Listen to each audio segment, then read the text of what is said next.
नमस्कार, मैं हूं राहुल सिन्हा। सत्ता के सभी न्यूज मित्रों का स्वागत है। सत्ता की शुरुआत में सत्ते पे सत्ता, यानी 7 खबरें और दिलचस्प जानकारियां। आज हम विलास वाले निवास पर सत्ता की ऐसी कुंजी खोलेंगे कि हर आम आदमी हक्का बक्का रह जाएगा। आज हमने अरविंद केजरीवाल के 2013 वाले लिबास और 2023 वाले विलास पर गहरा रिसर्च किया है। आज 2013 वाले केजरीवाल 2023 वाले केजरीवाल से चुभने वाले सवाल पूछेंगे। आज हम जंतर मंतर पर बैठे उन पहलवानों को एक बार फिर सत्ता की वर्कशॉप में लेकर जाएंगे जो खुद को कानून और सुप्रीम कोर्ट से ऊपर समझते हैं और उन्हें न्याय नहीं बल्कि वीआईपी न्याय चाहिए। धरने पर बैठे आज कुछ पहलवानों की वैचारिक रिपेयरिंग जरूरी है। फिर आपको बताएंगे कि आज पाकिस्तान के विदेश मंत्री बिलावल भुट्टो को अपने नाना जुल्फिकार अली भुट्टो की याद क्यों आई होगी। कैसे भारत के विदेश मंत्री ने एक नमस्ते से बिलावल को हंसते हंसते ठिकाने लगा दिया, ये भी देखिएगा। आज फिल्म द केरल स्टोरी सिनेमाघरों में रिलीज हो गई, लेकिन कर्नाटक से आज मोदी ने एक रैली के दौरान इस फिल्म पर जो कहा वो कट्टरपंथियों को बहुत चुभेगा। पीएम ने कहा कि इस फिल्म ने केरल में चल रही आतंकी साजिश का खुलासा किया है। एनसीपी में पिछले 48 घंटे से चल रही इस्तीफे वाली स्टोरी वाला क्लाइमैक्स खत्म हो गया है और यह साफ हो गया है कि शरद पवार ही एनसीपी के अध्यक्ष बने रहेंगे। 15 सदस्य कोर कमेटी ने शरद पवार का इस्तीफा नामंजूर कर दिया है और उन्होंने अपना इस्तीफा वापस ले लिया, यानी पवार अब भी पावर के पास ही रहेगी। पवार उनके पास कहिएगा, पावर पवार के पास ही रहेगी। और कर्नाटक के इलेक्शन में बजरंग दल और बजरंग बल के बाद टीपू सुल्तान की भी एंट्री हो गई है। आज फिल्म टीपू का टीजर रिलीज हुआ जिसमें टीपू सुल्तान के मुंह पर कालिक पुती हुई है। इस फिल्म में दावा किया गया है कि टीपू सुल्तान एक क्रूर शासक था और उसने 8000 मंदिरों और 27 चर्चों को तोड़ा था। इस पर भी राजनीतिक विवाद का पूर्वानुमान। और मैकडॉनल्ड का बर्गर खाने वालों के लिए एक जरूरी खबर। लंदन में बर्गर के अंदर चूहे का मल मिलने की वजह से मैकडॉनल्ड्स पर 5 करोड़ रुपए से ज्यादा का जुर्माना लगाया गया। तो सत्ता की शुरुआत आज अनशन से आनंद तक पहुंचाने वाली एक ऐसी राजनीतिक यात्रा की जिसमें 2013 के लिबास और 2023 के विलास की खूब चर्चा हो रही है। और इस चर्चा के केंद्र में है 2012-13 वाले अरविंद केजरीवाल और 2023 के अरविंद केजरीवाल। अगर शब्दों को थोड़ा बदल कर कहेंगे तो इसे आप अरविंद केजरीवाल वर्सेस अरविंद केजरीवाल की कश्मकश भी कह सकते हैं। और ये कहने की नौबत इसलिए आई क्योंकि 2013 वाले अरविंद केजरीवाल जो बोलते थे, 2023 वाले अरविंद केजरीवाल उसका बिल्कुल उल्टा करते हैं। आज हालात ये हैं कि 2023 वाले अरविंद केजरीवाल के महंगे घर को 2013 वाले अरविंद केजरीवाल की पुरानी बातें ही एक्सपोज कर रही हैं। जिन लच्छेदार बातों को सुनकर दिल्ली की जनता ने सीधे साधे और सामान्य दिखने वाले केजरीवाल को चुना था और दिल्ली की सत्ता की चाबी सौंपी थी, अब वही केजरीवाल इतने वीआईपी हो गए हैं कि उनके रहने के लिए विलास वाला विला तैयार किया गया है। 13 का आम आदमी 23 में विलास में उलझ कर रह गया है। बीजेपी ने केजरीवाल के आलीशान घर के वीडियो और अपने आरोप आज एक साथ प्रेस कॉन्फ्रेंस करके रिलीज किए और अरविंद केजरीवाल की सादगी वाली उस ब्रांडिंग पर हमला किया जो उनकी सबसे बड़ी ताकत रही है। केजरीवाल का आलीशान घर आज दिल्ली और देश की राजनीति का बड़ा और ट्रेंडिंग मुद्दा है। इस बीच जनता 2013 में आम आदमी का लिबास पहनकर भाषण देने और ईमानदारी की कस्में खाने वाले उस आम आदमी को ढूंढ रही है जो सादगी की मीठी मीठी बातें किया करता था। बीजेपी के वीडियो अटैक और आम आदमी पार्टी के डिफेंस के बीच इस खबर में ऐसा बहुत कुछ है जो सत्ता की एक डिटेल्ड कुंजी की मांग करता है। सबसे पहले आपको कुछ तस्वीरें दिखा देते हैं। इन तस्वीरों को ध्यान से देखिए और बताइए कि यह घर क्या किसी आम आदमी का है। वैसे इसे घर कहना अनुचित होगा, इसलिए सवाल ये रखते हैं कि यह विलासितापूर्ण महल नुमा घर किस आम आदमी का है। आसान सा सवाल है, आप समझ भी गए होंगे। ये दिल्ली के मुख्यमंत्री अरविंद केजरीवाल का महंगा और आलीशान सरकारी आवास है जिसे लेने से 2013 वाले अरविंद केजरीवाल कभी मना किया करते थे। हम आपको इस आलीशान विलास का एक टूर कराते हैं क्योंकि सशरीर अंदर जाने की इजाज़त बहुत मुश्किल है और सेलेक्टेड लोगों को ही इसकी परमिशन है। ये पहली तस्वीर बाहर से ली गई है जो लो एंगल कैमरे से बेहद शानदार दिखाई दे रही है। यहाँ पर पहली मंजिल पर खड़े होकर शायद जनता को दर्शन देने की परंपरा शुरू की जाएगी। राजाओं और महाराजाओं वाला यह विलास देखकर 2013 के अरविंद केजरीवाल 2023 के केजरीवाल को जरूर टोक देते। दूसरी तस्वीर मीटिंग रूम की है। इंटीरियर बेहद शानदार है। 2023 के अरविंद केजरीवाल की आम आदमी वाली जो परिभाषा है उसके अनुसार तो इस मीटिंग में जो भी आता होगा आम आदमी ही होता होगा। तीसरी तस्वीर भी एक अन्य मीटिंग रूम की है जिसमें दरबार वाली फीलिंग है। अगर बैठक में ज्यादा लोग पहुंच जाएं तो भी पूरा इंतजाम है ताकि अरविंद केजरीवाल जैसे आम आदमी से मिलने आए किसी सामान्य आदमी को कोई परेशानी ना हो। ये चौथी तस्वीर लॉबी की लगती है जिसमें बड़े करीने से शानदार मार्बल लगाए गए हैं। कोई इसे जर्मनी का तो कोई इसे इटली का मार्बल बता रहा है, लेकिन मार्बल की चमक बता रही है कि ये काफी कीमती है। 2013 वाले अरविंद केजरीवाल को इसे देखकर डिप्रेशन हो जाता है। इस लॉबी में दाखिल होने के लिए एक स्वचालित दरवाजा है। इसे आप सेंसर और रिमोट से भी ऑपरेट कर सकते हैं। सोचिए कि आम आदमी के लिए तैयार इस विलास वाले निवास को कितना दिल लगाकर बनाया गया होगा। शायद इस स्वचालित दरवाजे को डिजाइन करते हुए इस बात का भी ध्यान रखा गया कि अगर दोनों हाथों में कुछ हो भी तो इस दरवाजे को खोलने में कोई परेशानी ना हो। हालांकि 2013 वाले केजरीवाल अगर ये दरवाजा देखते तो शायद इसके रिमोट के सेल निकाल लेते और सेंसर के तार काट देते। विलास वाले निवास में दाखिल होने के लिए एक और छोटा ऑटोमेटिक डोर भी है। जैसे ही आप प्रवेश कर ले तो वो खुद ब खुद बंद हो जाता है। विलास वाले इस निवास में शायद और भी बहुत कुछ होगा, लेकिन हमारे पास उसके वीडियो नहीं है, इसलिए हम ज्यादा कुछ नहीं कह सकते। बस एक बात की पुष्टि कर सकते हैं कि अगर 2013 वाले अरविंद केजरीवाल ये सब देखते तो इसी बंगले के बाहर अनशन पर बैठ जाते और ये जरूर कहते कि सब मिले हुए हैं जी। 2013 के अरविंद केजरीवाल दिल्ली के आम आदमी थे, लेकिन 2023 के अरविंद केजरीवाल दिल्ली के सबसे बड़े आदमी वाली ब्रांडिंग हासिल करने के लिए तेजी से दौड़ रहे हैं। बीजेपी की तरफ से सुधांशु त्रिवेदी ने आज अरविंद केजरीवाल पर कई आरोप लगाए और केजरीवाल के कई पुराने किस्से भी सुनाए। एक बार सुधांशु त्रिवेदी को सुन लेते हैं और फिर आगे बढ़ते हैं। सेंसर वाले जो दरवाजे हैं ये बड़े संस्थानों में, बड़ी पब्लिक प्लेसेस में, एयरपोर्ट्स में यूज किए जाते हैं, इवन कोविड से पहले भी, इसलिए ताकि लोगों को टच करने की आवश्यकता न पड़े। परंतु आपने देखा यहां तो बहुत बेहतरीन तरीके, इसका आप गहरा राजनीतिक अर्थ समझिए। ये किसी चीज को टच नहीं करते, फाइल को टच नहीं करते, सब रिमोट से चलाते हैं। कहीं सत्येंद्र जैन जी बोलेंगे से करवा देंगे, कहीं सिसोदिया जी से, और तो और पार्टी को भी टच नहीं करते। साहिब आलम के आने के साथ ही पार्टी को एक्शन में आ जाना चाहिए, उसमें भी रिमोट से कोई चीज खुद नहीं साइन करेंगे। अगर आप लोगों ने देखा होगा तो सद्दाम हुसैन के मकान में जिस ढंग की चीजें दिखाई पड़ती थी, चर्चा में आती थी, या किम जोंग उन के मकान में जिस ढंग की चीजों के चर्चाएं आती थी, अब तो उसके समकक्ष आती दिखाई पड़ रही है। मतलब मानना पड़ेगा कि वो क्षेत्रीय दल से राष्ट्रीय दल ही नहीं बन गए, अंतरराष्ट्रीय स्तर की उन्होंने स्थिति प्राप्त कर ली है दुनिया को दिखाने के लिए। कथनी और करनी में जितना बड़ा अंतर दिखा है, इसने सिर्फ आम आदमी पार्टी नहीं, भारत की राजनीति में क्राइसिस ऑफ क्रेडिबिलिटी क्रिएट करने में महत्वपूर्ण भूमिका निभाई है। इसी ढंग की बातों के कारण अक्सर संपूर्ण राजनीतिक वर्ग के बारे में जनता में अनास्था उत्पन्न होती है। तो 2013 वाले केजरीवाल वर्सेस 2023 वाले केजरीवाल की लड़ाई में बीजेपी पुराने केजरीवाल की बातों को सुनाकर नए वाले केजरीवाल से सवाल पूछ रही है। 2023 वाले केजरीवाल की टीम ने आज इस बार कुछ नहीं बोला। अरविंद केजरीवाल आज पंजाब के लुधियाना में थे। उन्होंने केंद्र सरकार पर जम्मू आतंकी हमले से लेकर मणिपुर के हालात तक पर खूब हमले किए।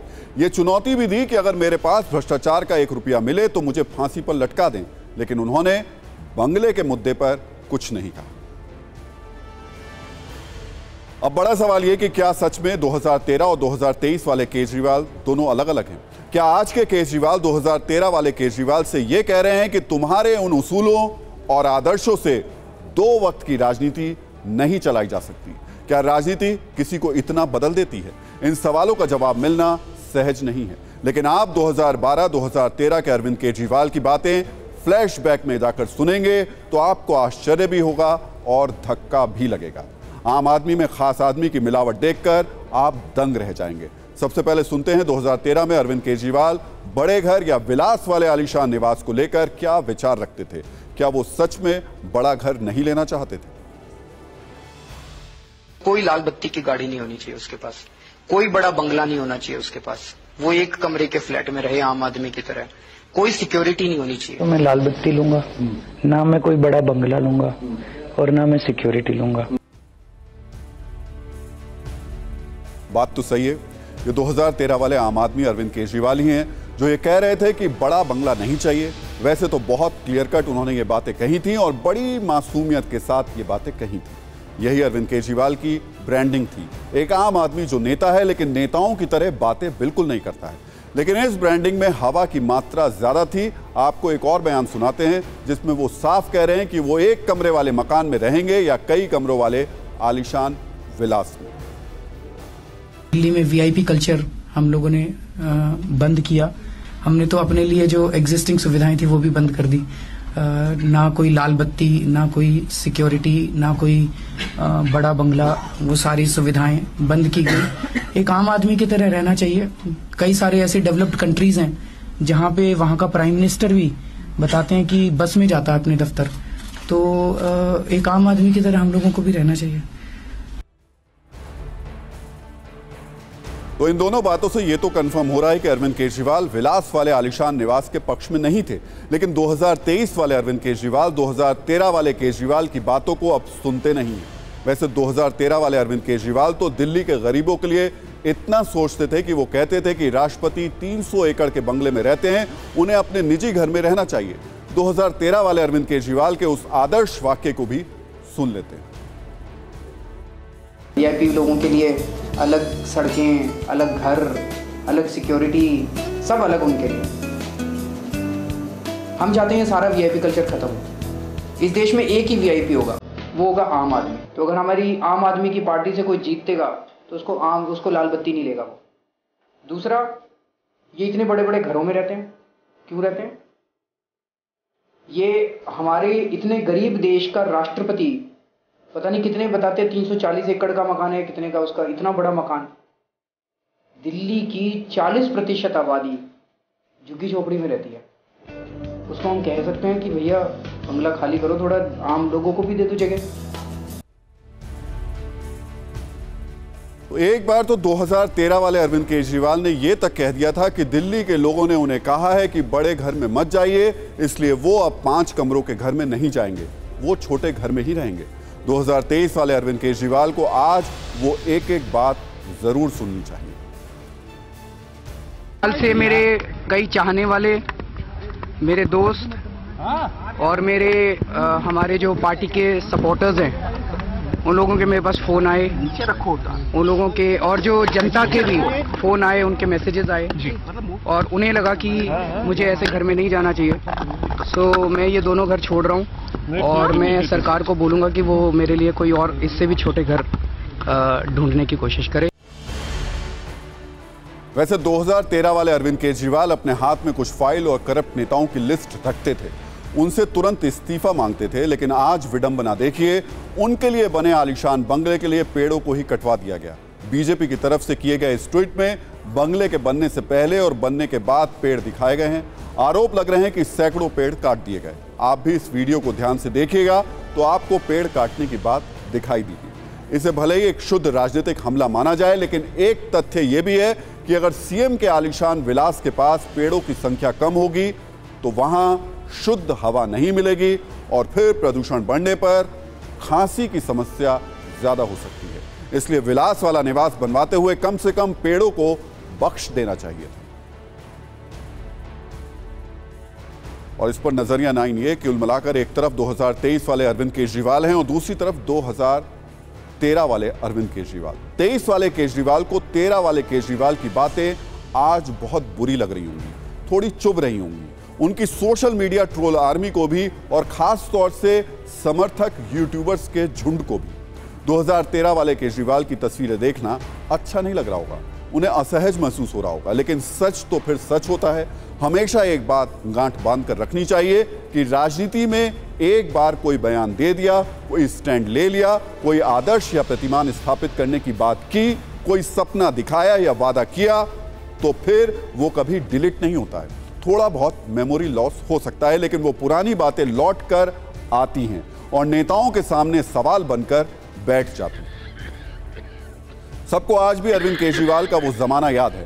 वो अनशन पर मीठी मीठी बातें करना, वो किसी बदलाव के लिए हफ्ते भर की डेडलाइन देना, वो आक्रामक इस्तीफा होकर के इस्तीफा मांगना, वो जोर जोर से लोकपाल की रट लगाना, वो सादगी का प्रचार, वो छोटा सा घर, वो इतनी सी वैगनार और राजनीति में परिवार वाली फीलिंग, सब कुछ याद है। वो मफलर, वो टोपी, वो ढीली सी शर्ट और आम आदमी जैसी खांसी, सबको केजरीवाल की वो ब्रांडिंग, वो जमाना याद है। और अब ये जमाना भी सब देख रहे हैं, इसमें विरोधाभास है, हिपोक्रेसी है। आज 2023 वाले अरविंद केजरीवाल के सामने 2013 वाले अरविंद केजरीवाल बैठे हैं। 13 आंख में आंख डालकर 23 से सवाल पूछ रहा है और कोई सटीक जवाब मिल नहीं रहा है। विलास वाले निवास को लेकर करोड़ों आम आदमी उनसे जवाब की उम्मीद में है। लेकिन अब जंतर मंतर पर बैठे उन पारिवारिक पहलवानों की बात जो अपने लिए वीआईपी न्याय चाहते हैं। ये खुद को सुप्रीम कोर्ट, कानून, पुलिस, सिस्टम सबसे ऊपर समझते हैं। कल हमने आपको बताया था कि कैसे खिलाड़ियों के धरने वाले मैदान को आंदोलन जीवियों, नेताओं और यूट्यूबर्स के झुंड ने हाईजैक कर लिया।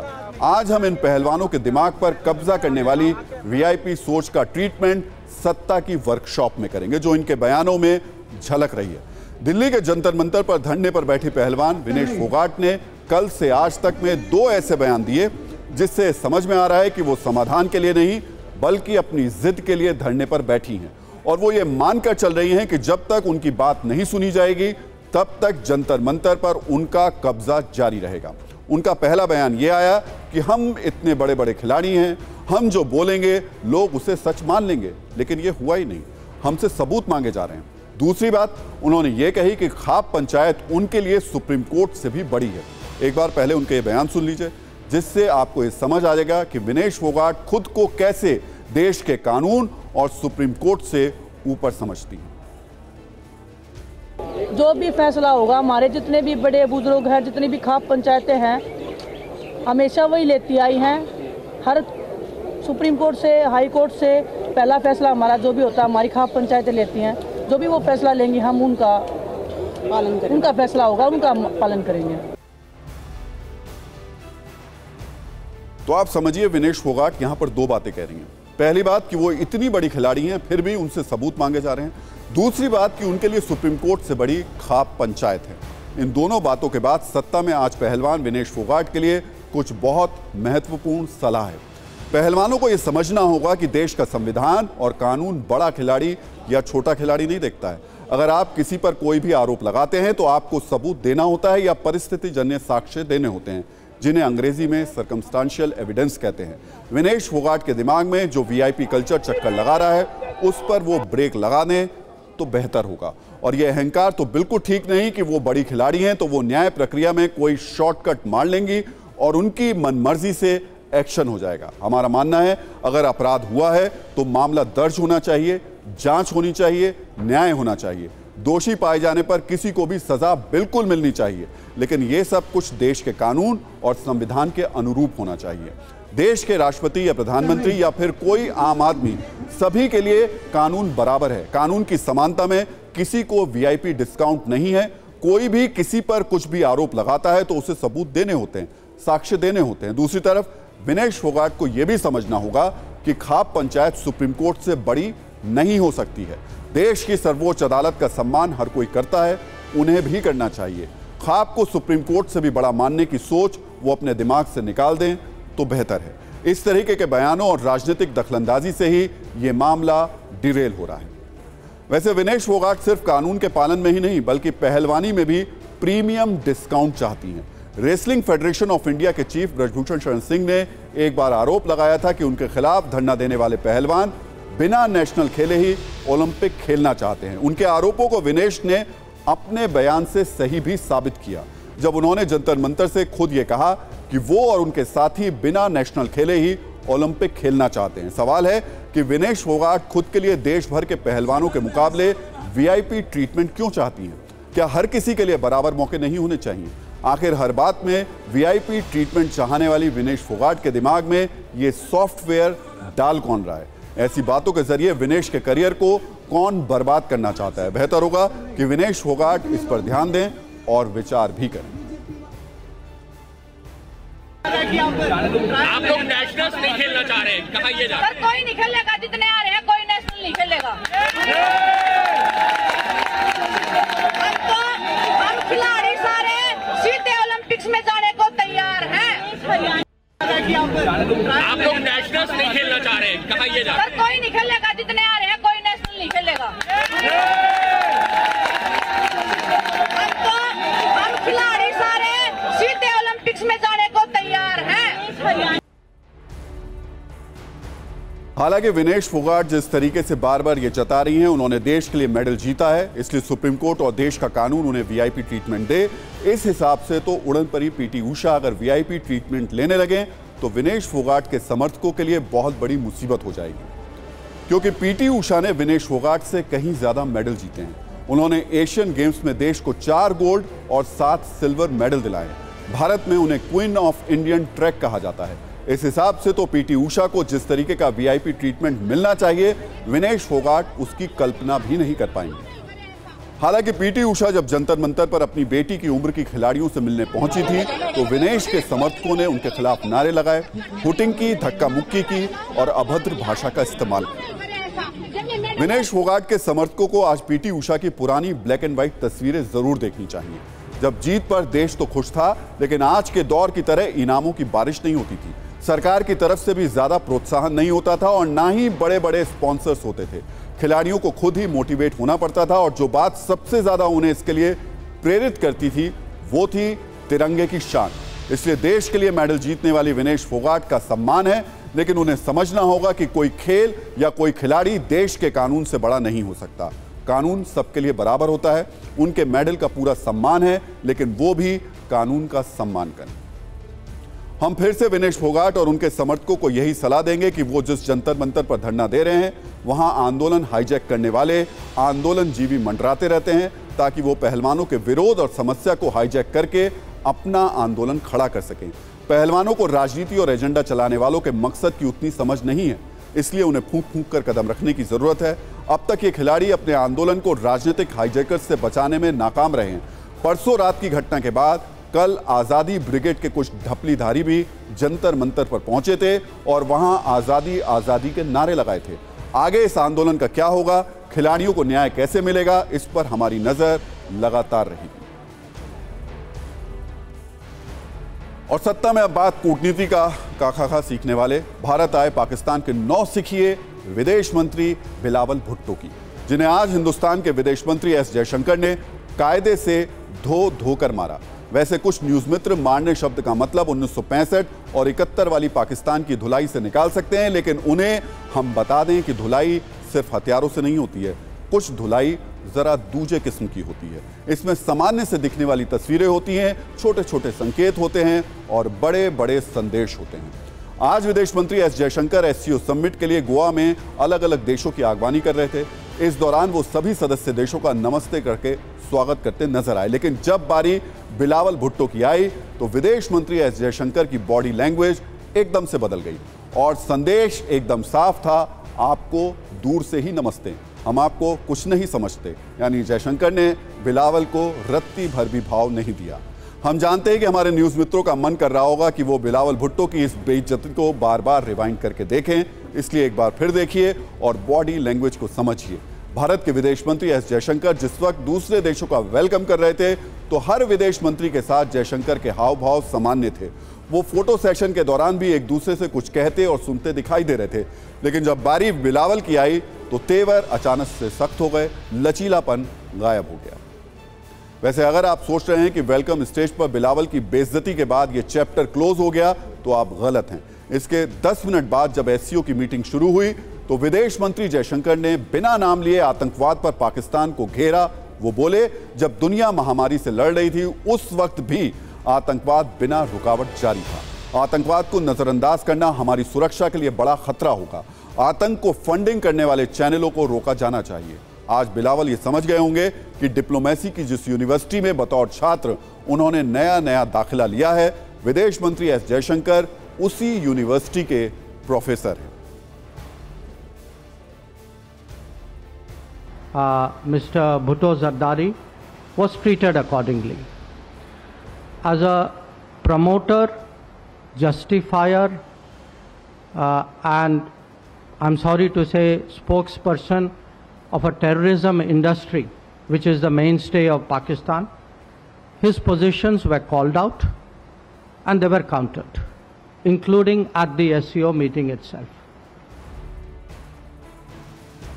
आपने एक प्रचलित मुहावरा जरूर सुना होगा, नानी याद आना। वैसे तो इस मुहावरे का इस खबर से कोई सीधा संबंध नहीं है, लेकिन भारत में इस वक्त बिलावल भुट्टो जिस सच का सामना कर रहे हैं उसे देखकर उन्हें अपने नाना की याद जरूर आ गई होगी, जिनका नाम था जुल्फिकार अली भुट्टो, जो पाकिस्तान के पूर्व राष्ट्रपति और पूर्व प्रधानमंत्री रहे। और उन्होंने कहा था कि हम भारत से 1000 साल तक जंग लड़ेंगे। बिलावल भुट्टो खुद भी अपने नाना की तरह पाकिस्तान में बैठकर बड़ी बड़ी डींगे मारते हैं। बिलावल जब भी पाकिस्तान की आवाम के सामने आते हैं तो कश्मीर का नाम लेना बिल्कुल भी नहीं भूलते हैं, क्योंकि जनता को भारत का डर दिखाकर अपनी छवि को चमकाना पाकिस्तान के नेताओं की फितरत रही है। और यह विरासत उन्हें अपने नाना जुल्फिकार अली भुट्टो और अपनी मां बेनजीर भुट्टो से मिली है। इसी को बिलावल भी फॉलो करते हैं। इसलिए भारत की जमीन पर आने के बाद बिलावल भुट्टो के कई डायलॉग भी अब ट्रेंड कर रहे हैं, जैसे मैं मोदी और बीजेपी से नहीं डरता, कश्मीर का एक एक इंच वापस लूंगा, भारत में मुस्लिमों के साथ भेदभाव हो रहा है, कश्मीरियों पर जुल्म ढाए जा रहे हैं।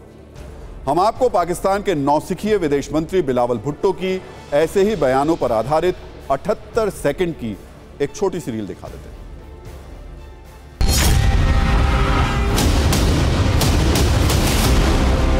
We will not accept it. The people of Kashmir will not accept it. The people of India should not accept it, and the world should not accept it, Mr. Speaker. Modi is playing with fire. हमें 1000 साल जंग लड़ना पड़े तो हम 1000 साल जंग लड़े पड़ेंगे अपने कश्मीरी बहन भाइयों के लिए।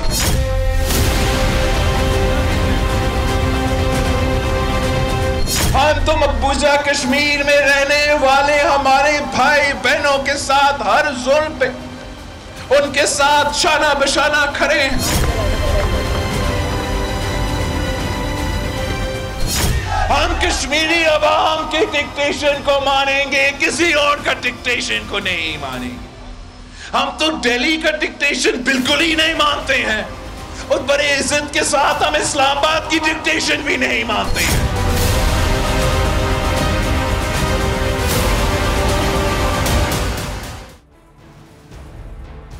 वैसे तो बिलावल भुट्टो ने लंदन की ऑक्सफोर्ड यूनिवर्सिटी से बीए की पढ़ाई की है, लेकिन सियासत की एबीसीडी में अभी भी वो बहुत कच्चे खिलाड़ी हैं। अपनी मां बेनजीर भुट्टो की हत्या के बाद उन्हें पाकिस्तान पीपल्स पार्टी के चेयरमैन का पद थाली में सजा कर दे दिया गया। तब उनकी उम्र सिर्फ 19 साल थी, यानी उन्हें राजनीतिक विरासत मुफ्त में मिल गई। इसे प्रीपेड राजनीतिक विरासत भी कह सकते हैं। लेकिन आपको बता दें, ये इस बात की बिल्कुल भी गारंटी नहीं है कि जिन नेताओं को ऐसी सुविधा मिली हो वो अपना राजनीतिक करियर सफलतापूर्वक आगे बढ़ा सके हों। बिलावल भुट्टो जैसे तमाम उदाहरण आपको देखने को मिल जाएंगे। इसलिए बिलावल की बातों और उनके बयानों का उनके खुद के मुल्क में बहुत मजाक उड़ाया जाता है। इसका एक छोटा सा वीडियो सबूत हम आपको दिखाते हैं, जब इमरान खान ने बिलावल भुट्टो को राजनीतिक वॉशिंग पाउडर से रगड़ रगड़ कर धोया था। आइंस्टाइन घबरा गए हैं जो बिलावल जरदारी एक थ्योरी लेके आया है। आइंस्टाइन घबरा गया है कि जब बारिश होती है तो पानी आता है, लेकिन जो आइंस्टाइन की जो रूह तड़प रही है ना, जिस चीज के ऊपर दुनिया का सबसे बड़ा साइंसदान गुजरा है, उसने कहा जब ज्यादा बारिश होता है तो ज्यादा पानी आता है। वो भी स्टेज पे खड़ा है, लिबरल, अपने आप को लिबरल कहता है। अंग्रेजी में लिबरल, वो लिबरल नहीं है, वो लिबरली करप्ट है। बिलावल भुट्टो विदेश मंत्री तो बन गए, लेकिन जैसी उनकी बातें हैं, जैसी उनकी हरकतें हैं, हमें यकीन है उन्हें ना ही राजनीति के बारे में ज्यादा कुछ पता है और ना ही अपने नाना जुल्फिकार अली भुट्टो की धोखेबाजी के बारे में। इसलिए आज हम बिलावल को उस धोखे की याद भी दिला देते हैं जो उनके नाना ने भारत के साथ की थी। बिलावल के नाना जुल्फिकार अली भुट्टो की शुरुआती पढ़ाई वैसे तो मुंबई में हुई, लेकिन बाद में वो अमेरिका चले गए और जब वहां से पढ़कर लौटे तब तक भारत और पाकिस्तान दो अलग अलग देश बन चुके थे। फिर पाकिस्तान में सियासत का लंबा सफर तय करने के बाद वो विदेश मंत्री बने और उन्हीं की अगुवाई में पाकिस्तान ने साल 1965 में कश्मीर पर कब्जे के लिए ऑपरेशन जिब्राल्टर चलाया। इसी के बाद पाकिस्तान से भारत की जंग शुरू हुई और उस युद्ध में पाकिस्तान को घुटने टेकने पड़े। आज हम बिलावल को 15 दिसंबर 1971 की वो तारीख भी याद दिला देते हैं जब बतौर विदेश मंत्री जुल्फिकार अली भुट्टो के कहने पर संयुक्त राष्ट्र महासभा का सेशन बुलाया गया। इसी दौरान उन्होंने कहा कि अगर ये संस्था कुछ कर नहीं सकती है तो मैं यहाँ अपना वक्त क्यों बर्बाद कर रहा हूँ, मैं वापस अपने देश जाऊँगा। भारत आज अपनी सैन्य सफलता के नशे में है, लेकिन हम उससे 1000 साल तक जंग लड़ेंगे। इसके बाद भुट्टो ने अपना भाषण बंद कर दिया, कुछ कागज फाड़े और बाहर निकल गए। आज हम बिलावल भुट्टो को 1974 का वो साल भी याद दिलाना चाहते हैं जब भारत ने अपना पहला परमाणु परीक्षण किया था। उस वक्त बिलावल के नाना जुल्फिकार अली भुट्टो ने ही कहा था कि हम घास खा लेंगे लेकिन परमाणु बम जरूर बनाएंगे। सत्ता में अब उस मणिपुर की बात कर लेते हैं जिसकी खबर को पूर्वोत्तर का राज्य समझकर नजरअंदाज कर दिया गया। मणिपुर पिछले 48 घंटे से चल रहा है, लेकिन किसी ने भी आपको इस खबर के बारे में ना तो कुछ बताया होगा ना दिखाया होगा। लेकिन हमेशा की तरह अपनी जिम्मेदारी को समझते हुए न्यूज़ मित्रों के लिए हमने जलते हुए मणिपुर पर भी सत्ता की एक छोटी सी कुंजी तैयार की है। मैतेई समुदाय को एसटी का दर्जा देने की मांग पर मणिपुर जल रहा है। 3 मई को शुरू हुई हिंसा में आग आधे मणिपुर में फैल गई और हालात को संभालने के लिए आर्मी तक उतारनी पड़ी। ट्रेनें रोक दी गई, इंटरनेट बंद है, यानी इससे आप समझ सकते हैं कि मणिपुर के हालात इस वक्त कितने डरावने हैं। पिछले 48 घंटों से इन हालात पर खुद देश के गृह मंत्री अमित शाह 2 बार मणिपुर के आला अधिकारियों के साथ बैठक कर चुके हैं। इस खबर की अहमियत को ऐसे समझिए कि आज गृह मंत्री अमित शाह को चुनाव प्रचार के लिए कर्नाटक जाना था, लेकिन मणिपुर के हालात को देखते हुए उन्होंने अपना कार्यक्रम रद्द कर दिया। अब यह समझिए कि मणिपुर में हिंसा की शुरुआत कब और कैसे हुई। 3 मई को मणिपुर हाईकोर्ट ने राज्य सरकार को आदेश दिया कि वो 10 साल पुरानी सिफारिश को लागू करे जिसमें गैर जनजाति मैतेई समुदाय को जनजाति में शामिल करने की बात कही गई थी। हाईकोर्ट की ओर से इसके लिए सरकार को 4 हफ्ते का समय दिया गया, लेकिन हाईकोर्ट के आदेश पर नागा और कुकी जनजाति समुदाय के लोग भड़क गए। ऑल ट्राइबल स्टूडेंट्स यूनियन ने इसके विरोध में आदिवासी एकता मार्च निकाला और इसी एकता मार्च के दौरान चोरचांदपुर के तोरबंग इलाके से हिंसा की शुरुआत हो गई। लेकिन यह हिंसा लगातार बढ़ती चली गई और हालात तनावपूर्ण होते चले गए। मणिपुर हिंसा का लेटेस्ट अपडेट यह है कि दंगाइयों को देखते ही गोली मारने का ऑर्डर जारी कर दिया गया है। मणिपुर के 16 में से 8 जिलों में कर्फ्यू लगाना पड़ा है। केंद्र की ओर से 1500 अर्धसैनिक बलों की तैनाती मणिपुर में की गई है। असम राइफल्स और रैपिड एक्शन फोर्स को भी तैनात कर दिया गया है। मोबाइल इंटरनेट के साथ साथ ब्रॉडबैंड इंटरनेट सर्विस को भी 5 दिनों के लिए बंद कर दिया गया है। हालात को देखते हुए रेलवे ने मणिपुर जाने वाली सभी ट्रेन को कैंसिल कर दिया है। 10,000 से ज्यादा लोग राहत कैंप में शिफ्ट किए गए। हम आपको बताते हैं कि मणिपुर में चल रही इस हिंसा का असली सोर्स क्या है। मतलब ये आग पिछले कई दिनों से सुलग रही थी जो अब भड़क गई है। इस सारे बवाल की जड़ को कब्जे की झंग भी माना जा रहा है। इसे ऐसे समझिए कि मैतेई समुदाय की आबादी यहाँ 53% से ज्यादा है, लेकिन वो सिर्फ घाटी में बस सकते हैं। वहीं नागा और कुकी समुदाय की आबादी 40% के आसपास है और वो पहाड़ी इलाकों में बसे हैं, जो राज्य का 90% इलाका है। मणिपुर में एक कानून है जिसके तहत आदिवासियों के लिए कुछ खास प्रावधान किए गए हैं। इसमें पहाड़ी इलाकों में सिर्फ आदिवासी ही बच सकते हैं। चूंकि मैतेई समुदाय को अनुसूचित जनजाति का दर्जा नहीं मिला है, इसलिए वो पहाड़ी इलाकों में नहीं बच सकते हैं। जबकि नागा और कुकी जैसे आदिवासी समुदाय पहाड़ों पर तो रहते हैं, लेकिन अगर चाहें तो घाटी वाले इलाकों में भी जाकर रह सकते हैं। मैतेई और नागा कुकी के बीच विवाद की यही असल वजह है। इसलिए मैतेई समुदाय ने भी खुद को अनुसूचित जनजाति का दर्जा दिए जाने की मांग की है।